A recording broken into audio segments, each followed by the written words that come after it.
Bonjour à tous. Aujourd'hui, j'ai eu envie de vous faire une petite vidéo pour vous parler de mes deux dernières ventes.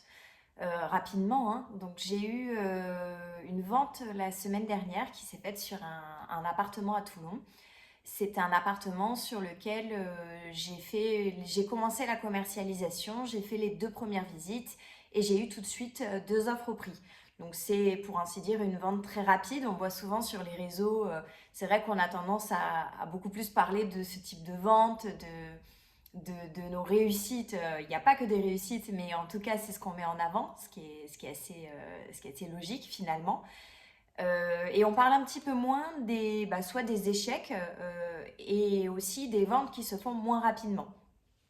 Le parallèle que je voulais faire, c'était avec l'offre d'achat que j'ai eue avant-hier pour un appartement qui se situe sur Hyères. Et celui-ci, pour le coup, je l'avais en mandat depuis plus d'un an. Ça faisait plus d'un an, ouais, que je le travaillais. En fait, là, je me suis posé la question moi-même, quelle était vraiment la différence entre les deux.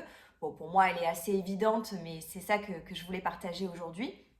La grosse différence, ça a été vraiment le prix de démarrage et le temps auquel le mauvais prix est resté, on va dire.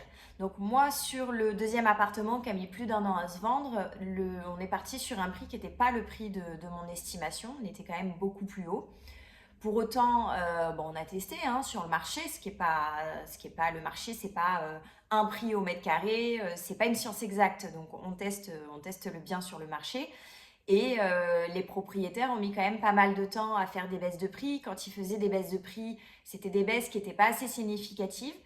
Ils ne suivaient pas forcément mes conseils. Donc moi, bon, pas de problème, hein, je suis conseillère en immobilier, donc mon rôle c'est de conseiller et je l'ai fait jusqu'au bout. Ça a d'ailleurs donné sur un an 4 avenants, 4 baisses de prix.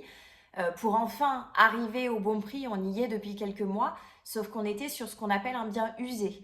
Au bout de quelques mois, un bien, même en étant au bon prix, s'il a été trop vu et revu, vous le voyez sur Internet, vous vous dites, bah celui-là, ça fait un moment qu'il est là, il doit y avoir un problème.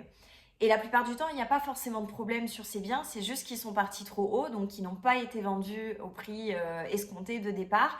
C'est resté trop longtemps sur des prix trop hauts et finalement, ça ne s'est pas vendu. Donc finalement, le parallèle entre les deux que je voulais faire et la grosse différence qu'il y a eu entre ces deux appartements, qui n'avaient pas que des avantages, qui avaient aussi leurs atouts bien sûr, mais la différence c'est qu'il y en a un où on est directement parti au bon prix, où les propriétaires ont écouté l'estimation, et l'autre où ça a été un petit peu plus dur d'entendre raison, parce qu'il y avait eu des travaux, donc ils voulaient récupérer leur argent, etc. Ce qui est humain. Mais malheureusement, ça ne fonctionne pas toujours comme ça. Donc voilà, je peux pas trop m'étendre, j'en aurais plus à dire hein, sur le sujet, mais c'est ce que j'essaie d'expliquer en général quand je rends des estimations, puisque ça se passe toujours de la même manière, hein. L'immobilier finalement, ça se passe toujours à peu près pareil. Quand on est au bon prix, il n'y a pas de raison que ça traîne, au contraire, quand on vend vite, ça veut dire, c'est pas qu'on a bradé le bien, c'est que justement on était dans la bonne tranche de prix et le rapport qualité-prix est bon par rapport à ce que les acquéreurs vont visiter à côté. Donc voilà, j'espère que j'ai été claire sur cette petite vidéo. Je voulais pas qu'elle dure trop longtemps.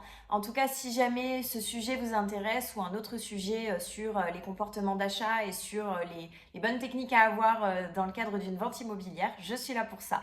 Donc vous pouvez m'appeler, m'envoyer un petit message et on en discute avec plaisir. Bonne journée, à bientôt!